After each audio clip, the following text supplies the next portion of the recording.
नमस्कार दोस्तों। आज हम कंप्यूटर नेटवर्क के बारे में बात करेंगे।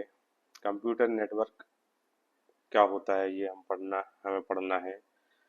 ये व्यावसायिक शिक्षा के आईटीआईटीएस ट्रेड में कक्षा 11वीं के junior software developer job role का चैप्टर 7 जो आता है उसमें कंप्यूटर नेटवर्क के बारे में चर्चा हुई है। हम आज जिस दुनिया में रह रहे हैं वो एक दूसरे से जुड़ी हुई है, एक इंटरकनेक्टेड दुनिया है। यहाँ पे वास्तविक जो समय चल रहा है उसमें सूचनाओं का आदान प्रदान हो रहा है, सूचनाएं क्रिएट हो रही हैं। ठीक है, एक डिजिटल युग में रह रहे हैं, हम किसी न किसी माध्यम से सूचनाओं को साझा करते रहते हैं। और जहाँ एक समूह में लोग या चीजें जुड़ी रहती हैं जो एक जैसे तरीके की होती हैं, ऐसे समूह को ही हम नेटवर्क कहते हैं। ठीक है, अगर कंप्यूटर नेटवर्क की बात करें तो कंप्यूटर नेटवर्क क्या होता है, जहां दो या दो से अधिक कंप्यूटर या कंप्यूटिंग डिवाइसों के बीच में कोई कनेक्शन है। ठीक है, जिसको हम क्या बोलते हैं, इंटरकनेक्शन।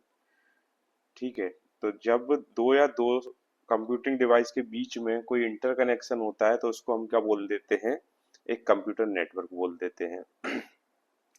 इससे होता क्या है, अगर हम ऐसा कंप्यूटर नेटवर्क बना लेते हैं तो हम उससे सूचनाओं का आदान प्रदान तो कर ही सकते हैं, साथ साथ उनके पास जो संसाधन है उनका भी आदान प्रदान कर सकते हैं। ठीक है, और इसमें क्या होता है, एक तो रूट होता है। रूट मतलब जिस रूट से एक दूसरे से इंटरकनेक्टेड हैं वो हो जाता है उनका रूट, जो कंप्यूटर इंटरकनेक्टेड है। और जो कंप्यूटर कनेक्टेड हैं, जिनके थ्रू डेटा ट्रांसफर किया जा रहा है या डेटा रिसीव किया जा रहा है, उन कंप्यूटर्स को या उन कंप्यूटिंग डिवाइसेस को हम क्या बोलते हैं, नोड बोलते हैं। ठीक है, ऐसे करके एक कंप्यूटर नेटवर्क बनता है। कंप्यूटर नेटवर्क कुछ ना कुछ नेटवर्किंग डिवाइस के माध्यम से कनेक्ट होते हैं। वो डिवाइस कौन कौन सी हो सकती है, जैसे स्विच होता है, राउटर होता है, मॉडेम होता है। इनके बारे में हम आगे इस चैप्टर में पढ़ेंगे। ठीक है, हर एक डिवाइस की अपनी कुछ ना कुछ खासियत होती है। जैसा हम नेटवर्क क्रिएट करते हैं, जैसी नेटवर्क की आवश्यकता होती है, वैसी हम कंप्यूटिंग डिवाइस का उपयोग करते हैं। ठीक है, जैसे हम इसी चैप्टर में देखेंगे आगे। ये हमें एक कंप्यूटर नेटवर्क दिख रहा है जिसमें एक नेटवर्किंग डिवाइस से एक टैबलेट कनेक्टेड है, एक स्मार्टफोन कनेक्टेड है, एक प्रिंटर कनेक्टेड है, एक कंप्यूटर और एक लैपटॉप कनेक्टेड है। इतनी सारी डिवाइसेस कनेक्टेड हैं। ये सब एक दूसरे का डेटा और एक दूसरे के रिसोर्सेज को उपयोग कर सकते हैं। जैसे ये प्रिंटर है, इस प्रिंटर का उपयोग ये मोबाइल फोन भी कर सकता है, ये टैबलेट भी कर सकता है, ये डेस्कटॉप भी कर सकता है और ये लैपटॉप भी कर सकता है, क्योंकि ये नेटवर्क से कनेक्टेड है।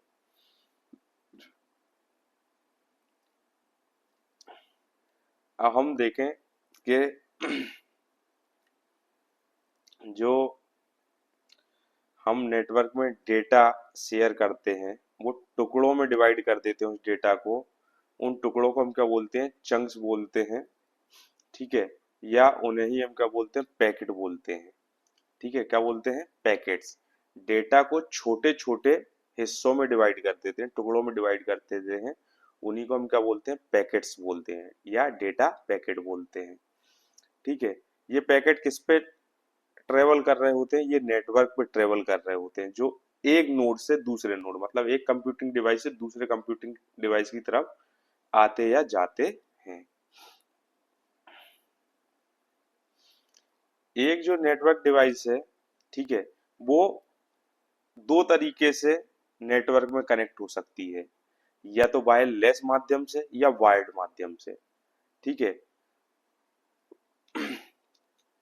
मतलब या तो तार के थ्रू कनेक्ट होगी या बिना तार के हवा के माध्यम से उनको जोड़ा जाएगा। लेजर टेक्निक होगी या जो भी टेक्निक है, आगे हम उन टेक्निक के बारे में भी पढ़ेंगे। ठीक है, और नेटवर्क में जो कंप्यूटिंग डिवाइसों की इंटरकनेक्टिविटी है, उनमें क्या होता है, email, website, audio, video call, इन सब तरीके से हम क्या कर सकते हैं, सूचनाओं का आदान प्रदान कर सकते हैं, डेटा का एक्सचेंज कर सकते हैं हम, ठीक है, रिसोर्सेज का एक्सचेंज कर सकते हैं इन्हीं माध्यमों से। जैसे कि हमें कोई सा ऑडियो चाहिए है जो हमारे कंप्यूटर पे नहीं है पर हमारे दोस्त के कंप्यूटर पे है, तो हम अगर इंटरकनेक्टेड हैं, नेटवर्क से कनेक्टेड हैं, तो हम अपने दोस्त से अपन वो ऑडियो मंगा सकते हैं, अपने सिस्टम पे उसे रिसीव कर सकते हैं, ठीक है। अब हमने एक बहुत नॉर्मल सी चीज सुनी है कि हम अपने दोस्त के पास बैठे होते हैं और हमारा डेटा पैक खत्म हो जाता है, तो हम अपने दोस्त से बोलते हैं कि हॉटस्पॉट ऑन कर देना। वो हॉटस्पॉट ऑन जैसे ही करता है तो हम उससे वाईफाई के थ्रू अपने मोबाइल को कनेक्ट कर लेते हैं। तो ये हमने क्या किया है, एक नेटवर्क बना लिया है जिसमें हमारे दो फोन आपस में कनेक्ट हो गए, हम उनका डेटा यूज कर पा रहे हैं। इस तरीके से एक छोटा सा हमने नेटवर्क बना लिया है, ठीक है। अब नेटवर्क कितने प्रकार के होते हैं, तो हमने बताया कि नेटवर्क में जुड़ दो तरीके से सकते हैं, या तो तार के माध्यम से या बिना तार के, मतलब वायर्ड और वायरलेस। अब नेटवर्क प्रकार कितने के हैं तो देखते हैं हम। नेटवर्क में एक होता है लोकल एरिया नेटवर्क जिसको क्या बोलते हैं, लैन। एक होता है मेट्रोपॉलिटन एरिया नेटवर्क जिसको बोलते हैं, मैन। और एक होता है वाइड एरिया नेटवर्क जिसको बोलते हैं हम, बैन। इसके अलावा और इनको डिवाइड करें तो डब्ल्यू लैन हो जाता है मतलब wireless local area network, pan हो जाता है मतलब पर्सनल एरिया नेटवर्क, कैन हो जाता है मतलब कैंपस एरिया नेटवर्क, सैन हो जाता है मतलब स्टोरेज एरिया नेटवर्क, बैन हो जाता है वर्चुअल प्राइवेट नेटवर्क। इस तरीके से हम इनके बारे में भी आगे पढ़ते हैं कि क्या होता है लैन, क्या होता है मैन और क्या होता है बैन, ठीक है। तो एक छोटा नेटवर्क, ठीक है, जो एक छोटी सी रेंज के लिए बनाया जाता है, जैसे किसी घर के लिए बनाया गया है, स्कूल के लिए बनाया गया है, लैब के लिए बनाया गया है, किसी ऑफिस के लिए बनाया गया है, जिसमें कंप्यूटर, लैपटॉप, फोन, प्रिंटर वगैरह कनेक्ट कर दिए जाते हैं आपस में, ठीक है। जिससे क्या है, उस लोकल जिस एरिया के लिए बनाया है, जैसे हमने ऑफिस के लिए बनाया है या घर के लिए बनाया है, उसकी डिवाइसेस आपस में क्या कर सके, एक दूसरे से कम्युनिकेट कर सके, मतलब संचार कर सके। दूसरा, उनके जो रिसोर्सेज हैं जो वो आपस में शेयर कर सके। इस तरीके के नेटवर्क को हम क्या बोलते हैं, लोकल एरिया नेटवर्क बोलते हैं। इनमें कनेक्टिविटी किसके माध्यम से करते हैं, अगर केबल है तो इथरनेट केबल के माध्यम से, फाइबर ऑप्टिकल केबल आती है उसके माध्यम से, या फिर वायरलेस है तो वाईफाई जैसे माध्यमों से हम क्या कर सकते हैं, लैन क्रिएट कर सकते हैं, जिसको क्या बोलते हैं, लोकल एरिया नेटवर्क। एक छोटे से एरिया के लिए जो नेटवर्क बनाया जाए उसको हम क्या बोलते हैं, लैन बोलते हैं। जैसे हमें ये एक डायग्राम दिख रहा है, इसमें कुछ डिवाइसेस हमने जोड़ के एक तार के माध्यम से, ठीक है, एक नेटवर्क एरिया बना रखा है जिसको लोकल एरिया के लिए बनाया है, ठीक है, छोटे एरिया के लिए बनाया है, इसलिए उसको क्या बोल रहे हैं, लोकल एरिया नेटवर्क।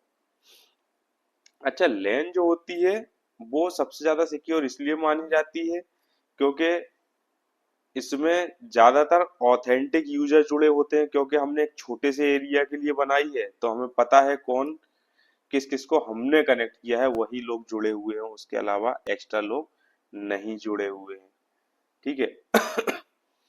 और इससे क्या होता है, इसमें स्थानीय सर्वर होता है, उस पे हम अपलोड और डाउनलोड कर सकते हैं। और हाई स्पीड में डेटा ट्रांसफर होता है क्योंकि डिवाइसेस कम कनेक्ट होती हैं। शॉर्ट रेंज होती है, कम्युनिकेशन की रेंज ज़्यादा बड़ी नहीं होती है।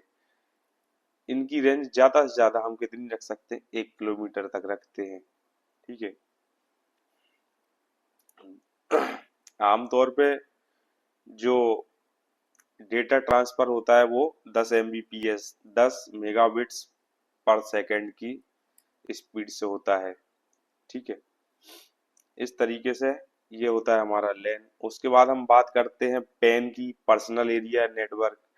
ठीक है, तो पर्सनल एरिया नेटवर्क हम कैसे बनाते हैं? इसमें क्या होता है, एक व्यक्तिगत कंप्यूटिंग डिवाइस को जोड़कर बनाते हैं हम इसमें। पर्सनल हमारे पास जो डिवाइसेस होती हैं उनको कनेक्ट करके, जैसे हमारे पास एक लैपटॉप है, उससे हम अपना मोबाइल कनेक्ट करना चाहते हैं। ठीक है, उससे हम ईयरफोन, अपना हेडफोन कनेक्ट करना चाहते हैं, उससे हम प्रिंटर कनेक्ट करना चाहते हैं, उससे हम माउस कनेक्ट करना चाहते हैं। इस तरीके से हमने अपनी पर्सनल डिवाइसेस को कनेक्ट किया है। ठीक है, तो क्या बन जाता है, पर्सनल एरिया नेटवर्क बन जाता है। ये किसके थ्रू हो जाते हैं? ब्लूटूथ टेक्नोलॉजी यूज कर लिया हमने, या हॉटस्पॉट यूज कर लिया, या वाईफाई यूज कर लिया, वायर्ड और वायरलेस। अब वायर्ड में क्या यूज कर सकते हैं, जैसे हमने यूएसबी केबल यूज कर ली।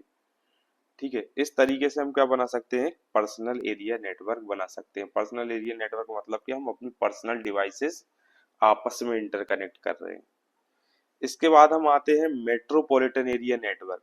मेट्रोपॉलिटन एरिया नेटवर्क जो है वो हमारे लैन का ही विस्तृत रूप है। लैन जो हमारी थी, लोकल एरिया नेटवर्क, उसकी एक रेंज थी, फिक्स थी, छोटी सी रेंज थी 1 किलोमीटर की।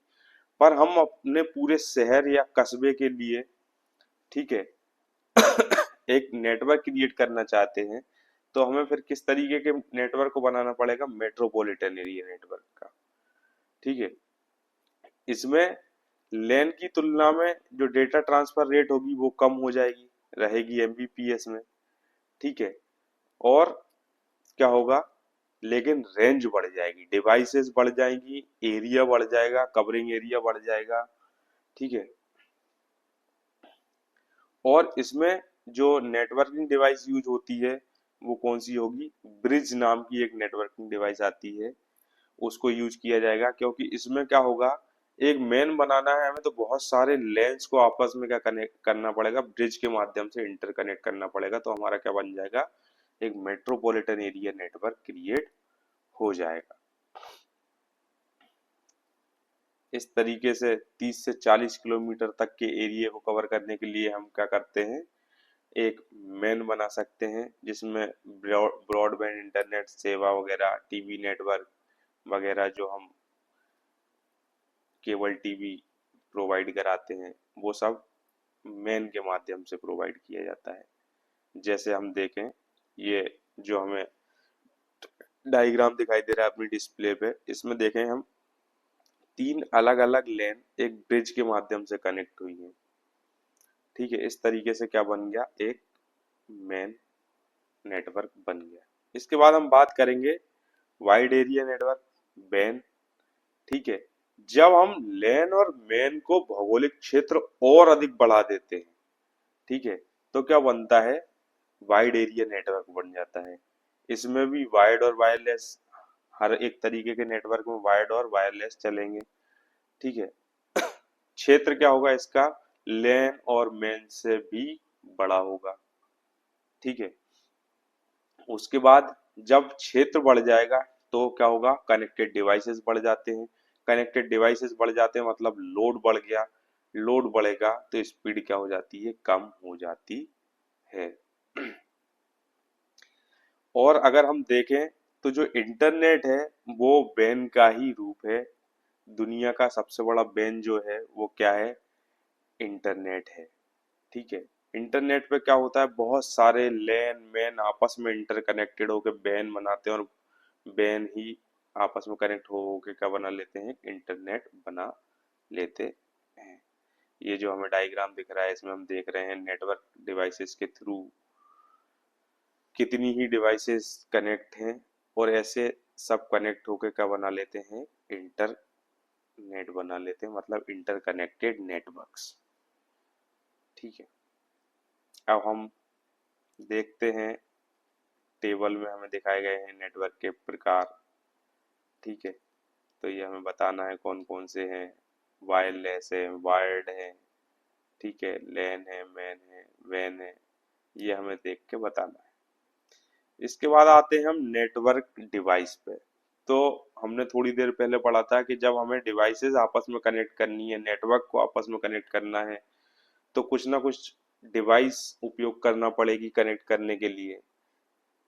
तो वो डिवाइस हमने कुछ के नाम पढ़े थे, मॉडेम, स्विच, ब्रिज, हब। तो सबसे पहले हम जिस डिवाइस के बारे में पढ़ेंगे वो क्या है, मॉडेम। मॉडेम का नाम होता है, मॉडेम दो शब्दों से मिलके बना है। एक होता है मॉड्यूलेटर, दूसरा होता है डीमॉड्यूलेटर। उन दोनों को मिक्स करके हम बनाते हैं मॉडेम। ठीक है। मॉडेम का काम क्या होता है, ये एनालॉग सिग्नल को डिजिटल सिग्नल में कन्वर्ट करता है। ठीक है, डिजिटल मतलब 0 1 के फॉर्मेट में। तो जो एनालॉग सिग्नल हमारे मॉडेम के पास आ रहे हैं उसको डिजिटल सिग्नल में कन्वर्ट कर देता है। और कंप्यूटर हमारा किसको समझता है, डिजिटल सिग्नल को ही समझता है, 0 1 को ही समझता है। इस तरीके से मॉडेम उसको कन्वर्ट कर देता है। और क्या होता है कि कंप्यूटर के पास जो डेटा रिसीव हो रहा होता है, कंप्यूटर उसको रीड कर पाता है। जब कंप्यूटर को डेटा नेटवर्क पे भेजना होता है तब क्या होता है, कंप्यूटर तो डिजिटल फॉर्मेट में भेजता है, मॉडेम उसको क्या करता है, 0 1 से एनालॉग सिग्नल में कन्वर्ट करता है। इसलिए जो एनालॉग टू डिजिटल कन्वर्जन है उसको मॉड्यूलेशन बोलते हैं, और डिजिटल टू एनालॉग कन्वर्जन है उसको हम क्या बोलते हैं, डीमॉड्यूलेशन बोलते हैं। इस तरीके से क्या काम करता है हमारा मॉडेम काम करता है। ये क्या करता है, एनालॉग सिग्नल को डिजिटल सिग्नल में कन्वर्ट करता है, डिजिटल सिग्नल को एनालॉग सिग्नल में कन्वर्ट करता है। यहाँ हम देखें, ये हमारी डिवाइस है, नोड है जो नेटवर्क से कनेक्टेड है। ये हमारे मॉडेम लगे हुए हैं, और ये बीच में देखो कंटिन्यू जो सिग्नल है इसको क्या बोलते हैं, एनालॉग सिग्नल। और ये डिस्क्रीट सिग्नल है जिसमें 0 और 1 के फॉर्मेट में चल रहा है, इसको बोलते हैं digital signal.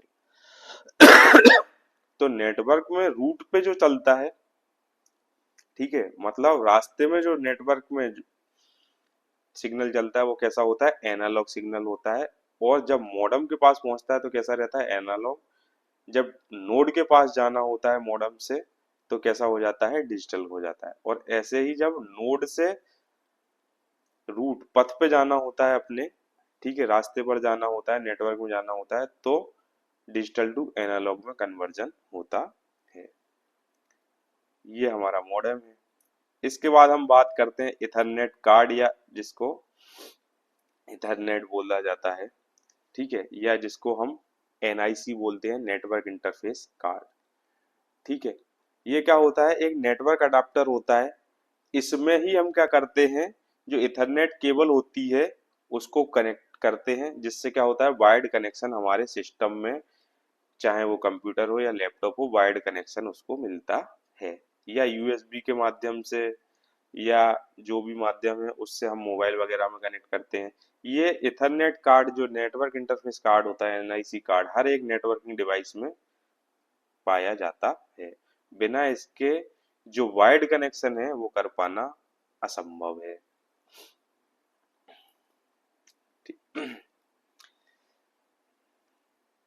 Network Ethernet card या नेटवर्क इंटरफेस कार्ड क्या करता है, नेटवर्किंग डिवाइस के साथ संचार करने की सुविधा प्रदान कर देता है। ठीक है।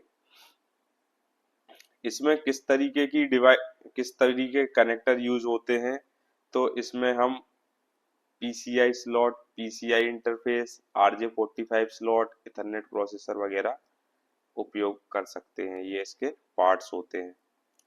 ठीक है। इसका जो एड्रेस होता है, हर एक नेटवर्क इंटरफेस कार्ड का एक एड्रेस होता है जो 48 बिट का होता है, 48 बिट का एड्रेस होता है। ठीक है, जिसके बारे में हम आगे पढ़ेंगे।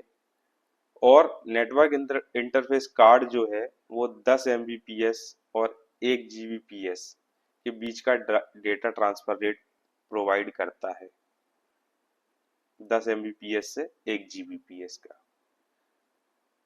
अब हमने देखा नेटवर्क इंटरफेस कार्ड में हम क्या कर सकते हैं, RJ45 स्लॉट रहता है, उससे हम क्या कर सकते हैं, वायर के थ्रू नेटवर्क को अपने नोड से कनेक्ट कर सकते हैं। RJ45 कनेक्टर क्या होता है, तो RJ45, RJ मतलब रजिस्टर्ड जैक, इसलिए उसको रजिस्टर्ड को हिंदी में बोलते हैं पंजीकृत जैक 45। ये क्या होता है, एक 8 पिन का कनेक्टर होता है, 8 पिन कनेक्टर होता है। ठीक है, जो हम देखते हैं, ये हमें जो दिख रहा है नीचे ब्लू कलर की केबल है और ये कनेक्टर लगा हुआ है। ठीक है, ये 8 पिन का कनेक्टर होता है जो इथरनेट केबल के साथ, ये ब्लू कलर की जो केबल है उसको हम क्या बोलते हैं, इथरनेट केबल, इसके साथ यूज किया जाता है। और ये एनआईसी में कनेक्ट करने के लिए उपयोग किया जाता है। क्या है, एक छोटा सा प्लग है 8 पिन का। ठीक है, अब हम एक और नेटवर्किंग डिवाइस की बात करते हैं जिसको बोलते हैं रिपीटर। इंग्लिश नाम ज्यादा याद रखें क्योंकि कंप्यूटर में ज्यादातर चीजें इंग्लिश में चलती हैं। तो रिपीटर जो होता है वो डेटा को, जो हमारा डेटा है वो केबल के ऊपर संकेतों के रूप में लाया जाता है। ठीक है, तो रिपीटर का काम क्या है, धीरे धीरे क्या होता है, हमारा जो सिग्नल है वो लंबी दूरी, लॉन्ग डिस्टेंस ट्रेवल करता है, तो धीरे धीरे क्या होता है, नेटवर्क अपनी पावर खोने लगता है और नेटवर्क ब्रेक होने के चांस हो जाते हैं, क्योंकि नेटवर्क जो सिग्नल जो है हमारा वो क्या हो जाता है, कमजोर होने लग जाता है। तो सिग्नल क्या है, अपनी कमजोर होगा तो सिग्नल ब्रेक होने के चांस बनने लग जाते हैं। तो जो रिपीटर होता है, रिपीटर का काम क्या होता है, जो इनकमिंग सिग्नल है और हमें लग रहे हैं कि ये क्या हो रहे हैं, कमजोर होते जा रहे हैं, तो ये क्या करता है, उनको फिर से बूस्ट कर देता है, उनको क्या कर देता है, दोबारा से मजबूती प्रदान कर देता है, पुनः पुनः उत्पन्न कर देता है मूल संकेतों को। ठीक है, ये किस तरीके की डिवाइस है, ये एक एनालॉग डिवाइस है। ठीक है, जो किसके साथ में काम करती है, केबल। इसमें केबल कनेक्टेड रहते हैं दोनों तरफ, एक तरफ से इनकमिंग सिग्नल आता है, दूसरी डिवाइस में जैसे ही आता है तो डिवाइस रिपीटर क्या करती है, डिवाइस मतलब रिपीटर, रिपीटर क्या करता है, उस सिग्नल को, क्योंकि वो वीक हो चुका होता है, ट्रेवल करके आ रहा है, उसको बूस्ट कर देता है, उसकी पावर इंक्रीज कर देता है और फिर उसको आउटपुट में, आउटपुट केबल के माध्यम से नेटवर्क में आगे बढ़ा देता है। ठीक है, इससे क्या होता है कि फिर से हमारा सिग्नल लॉन्ग डिस्टेंस तक क्या कर सकता है, ट्रेवल कर सकता है। तो इसमें 2 पोर्ट होते हैं, जिससे क्या होता है, 2 डिवाइस कनेक्ट होती हैं, एक जिससे डेटा जाना है और दूसरी जिसको डेटा रिसीव करना है। इसके बाद जो डिवाइस आती है उसको हम क्या बोलते हैं, हब। हब क्या होता है, इथरनेट हब भी बोलते हैं। क्या है, एक नेटवर्क डिवाइस है। ठीक है, इस इसमें क्या करते हैं, तारों के माध्यम से बहुत सारी डिवाइसेस को अपन जोड़ सकते हैं। देखते हैं इसका डायग्राम, देखो यहाँ पे बहुत सारे हमें कनेक्शन, RJ45 पे कनेक्शन दिख रहे हैं कि हम इसमें, जैसे रिपीटर में हम 2 ही डिवाइस कनेक्ट कर सकते थे, इसमें हम ज्यादा डिवाइसेस कनेक्ट कर सकते हैं। तो इसी वजह से हब को हम क्या बोलते हैं, मल्टी पोर्ट रिपीटर भी कहते हैं। उसमें 2 ही पोर्ट हुआ करते थे, इसमें पोर्ट ज्यादा है, इसलिए इसका नाम क्या है, मल्टी पोर्ट रिपीटर है। ठीक है, ये क्या करता है, एक पोर्ट से तो क्या करता है, इनकमिंग सिग्नल ले एक्सेप्ट करता है, और बाकी क्या होता है, दूसरे दूसरे जितने भी पोर्ट है उनसे क्या करता है, सिग्नल को दोबारा से क्या कर देता है, ब्रॉडकास्ट कर देता है। ठीक है, या पब्लिश कर देता है, जिससे क्या है कि बाकी जो कनेक्टेड पोर्ट्स हैं उनमें वो डेटा पहुंच पाए।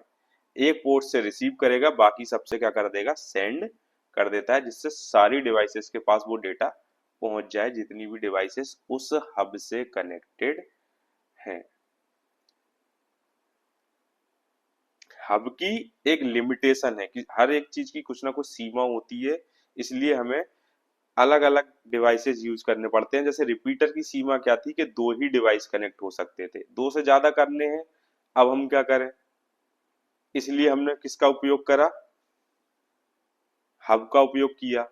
ठीक है, अब हब में क्या होता है कि यदि एक समय पे 2 डिवाइसेस ने डेटा सेंड कर दिया तो डेटा क्या हो जाता है, कोलाइड हो जाता है ठीक है, मतलब आपस में टकरा जाता है, फिर नहीं पता पड़ता है कौन सा डेटा लूज हो गया है और कौन सा डेटा सिस्टम में बना हुआ है, नेटवर्क में बना हुआ है। इसके बाद हम बात करते हैं स्विच की। ठीक है, स्विच क्या होता है? तो एक लैन में बहुत सारे डिवाइसेस को जोड़ने के लिए हम किसका यूज करते हैं? स्विच का यूज करते हैं। ठीक है, स्विच एक नेटवर्किंग डिवाइस है जो कि हब के जैसा ही होता है। ठीक है, उसको भी उसका भी काम क्या है कि बहुत सारे कंप्यूटरों को या कंप्यूटिंग डिवाइसेस को आपस में इंटरकनेक्ट करने के लिए हम क्या करते हैं? स्विच का उपयोग करते हैं। ठीक है, बस स्विच में क्या होता है कि जो डेटा आ रहा होता है, तो स्विच डेटा पैकेट्स को डेटा पैकेट्स से क्या करता है? उनके डेटा पैकेट्स पे क्या होता है? डेस्टिनेशन एड्रेस होता है, मतलब किस सिस्टम के पास जाना है, किस नोड के पास पहुंचना है, वो एड्रेस होता है। तो स्विच क्या करता है? ये एड्रेस चेक करने के लिए एक टेबल बन जाती है, किसमें? स्विच में। तो ये उस टेबल के अकॉर्डिंग क्या करता है? जो डेटा जिस नोड पे भेजना होता है वही भेजता है। इस तरीके से क्या है, कोलिजन की, जो हब में कोलिजन हो रहा था, कोलाइड हो जा रहा था डेटा, वो कोलाइड होने के चांस खत्म हो जाते हैं। ठीक है, और दूसरी चीज क्या हो जाती है कि पहले जो डेटा आ रहा था वो पूरे बैंडविड्थ पे चल रहा था, मतलब जितनी भी क्षमता थी नेटवर्क के पास, उस पे पूरे पे वो डेटा चल रहा था। अब क्या होता है, यहाँ पे बैंडविड्थ डिसाइडेड है, एड्रेस डिसाइडेड है। तो क्या होता है कि पूरे बैंडविड्थ पे ना चलते हुए एक छोटा सा एरिया कवर करता है। जैसे पूरी रोड है, पूरी रोड घेर के चलने की जगह क्या होता है, केवल उतनी जगह घेरेगा जितनी सी जगह में, जैसे गाड़ी आती है वैसे ही जितनी सी जगह में वो पैकेट आएगा, वो उतनी ही बैंडविड्थ घेरेगा। इससे क्या हो जाता है कि हमारे नेटवर्क में जो बैंडविड्थ की बर्बादी हो रही थी, वो स्विच का यूज करने से हम बचा लेते हैं। ठीक है, और ये क्या करता है, मैक एड्रेस को जांच करके और स्टोर करके रखता है अपने एक टेबल में, और वहां से डेटा को ट्रांसफर करता रहता है। ठीक है, अब बहुत सारे पैकेट्स को एक समय में क्या करता है, फॉरवर्ड करता है, अग्रेसित करता है। तो क्या होगा, ये ऐसे सिग्नल्स को नहीं फॉरवर्ड करता है जो कि कैसे होते हैं, करप्टेड होते हैं। ऐसे सिग्नल को क्या करता है, वापस जिस सेंडर ने भेजे हैं उसके पास भेजता है और उनको रीसेंड करने के लिए बोलता है। जिससे क्या होता है, इसमें फुल स्पीड ऑपरेशन मिल जाते हैं। ये 100 Mbps की स्पीड तक प्रदान कर देता है। इसके बाद जो डिवाइस आती है वो है राउटर। ठीक है, राउटर भी क्या है, एक नेटवर्क डिवाइस है। ठीक है, रूटर भी बोलते हैं जिसको। ये क्या करता है कि जो डेटा आ रहा है उसको हर डायरेक्शन में रूट कर देता है, हर डायरेक्शन पे भेज देता है। ठीक है, और क्या करता है, जो सबसे शॉर्टेस्ट पाथ होता है उसको सिलेक्ट करता है और उसके थ्रू डेटा भेज देता है। जिससे क्या हो जाता है, ये शॉर्टेस्ट पाथ ढूंढ के और इस उससे ढूंढना, शॉर्टेस्ट पाथ ढूंढना और उसके थ्रू भेजना डेटा को, इस प्रोसेस को ही हम क्या बोलते हैं, राउटिंग। इसी राउटिंग के नाम पे इस डिवाइस का नाम क्या पड़ गया, राउटर। दो डिफरेंट डिफरेंट टाइप के नेटवर्क हैं, उनको कनेक्ट करने के लिए हम राउटर का उपयोग करते हैं। ठीक है, ये डेटा को रिसीव करता है, उसके बाद उसका विश्लेषण करता है, उसके बाद ही ब्रॉडकास्ट या पब्लिश करता है। हमें अगर अपने लैन को इंटरनेट से जोड़ना है तो हम क्या करते हैं, लैन को राउटर से कनेक्ट कर देते हैं। राउटर हब या स्विच के कंपैरिजन में इसकी क्षमताएं बहुत उन्नत होती है, क्योंकि ये क्या करता है, डेटा का विश्लेषण करता है। डेटा विश्लेषण करने से क्या हो जाता है, शॉर्टेस्ट पाथ वगैरह देता है, जिससे क्या है, जल्दी काम हो जाता है। ठीक है। डेटा को फिक्स साइज के पैकेट्स में डिवाइड करता है। ठीक है। और एक जो हमने चीज पढ़ी थी कि छोटे छोटे पैकेट्स हैं, कुछ अगर करप्ट डेटा होता है तो दोबारा पैक किया जाना चाहिए या उन्हें नेटवर्क पे भेजा जाना चाहिए, ये भी कर सकता है। केवल इसका एक और फायदा क्या है, हम डिफरेंट डिफरेंट टाइप के नेटवर्क जो कनेक्ट कर रहे हैं राउटर के थ्रू, अब एक नेटवर्क है जो बड़े बड़े पैकेट्स में डेटा सेंड कर रहा है, और एक नेटवर्क ऐसा है जो बड़े बड़े पैकेट्स में रिसीव नहीं कर सकता है। तो राउटर क्या करता है, छोटे छोटे पैकेट्स में भी डिवाइड कर देता है उस डेटा को, और छोटे छोटे पैकेट्स में भेज देता है। ठीक है। राउटर दोनों तरह के होते हैं, वायर्ड और वायरलेस। ठीक है। और इसमें क्या होता है कि आईएसपी जो होते हैं वो ब्रॉडबैंड लाइनों से जुड़ जाते हैं। आईएसपी मतलब क्या होता है, इंटरनेट सर्विस प्रोवाइडर, इंटरनेट सेवा प्रदाता। इसके बाद हम आते हैं गेटवे पे। तो गेटवे क्या होता है, ये जो हमें दिख रहा है, ये एक गेटवे डिवाइस है। ठीक है। गेटवे भी एक नेटवर्किंग डिवाइस है, इसको इंटेलिजेंट डिवाइस बोलते हैं। उसका कारण क्या है कि ये जहाँ डिफरेंट डिफरेंट टाइप्स के प्रोटोकॉल यूज हो रहे होते हैं डेटा ट्रांसफर में, वहां पे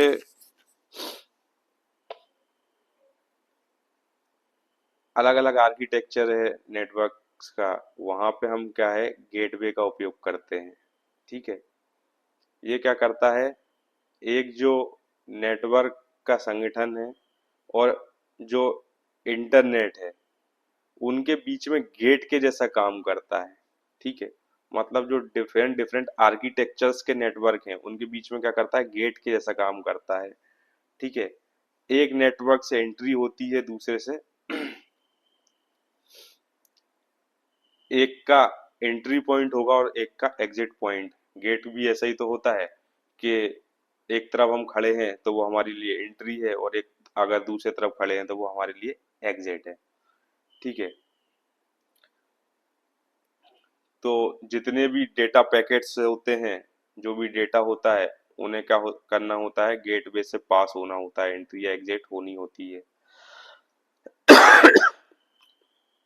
डेटा पैकेट्स को रूट करने के अलावा गेटवे के काम क्या क्या होते हैं, गेटवे जो होस्ट नेटवर्क होता है, ठीक है, उसके इंटरनल कनेक्शन रूट, ठीक है, और अन्य जो नेटवर्क होते हैं उनके जो भी रूट है उनके बारे में जानकारी रखता है।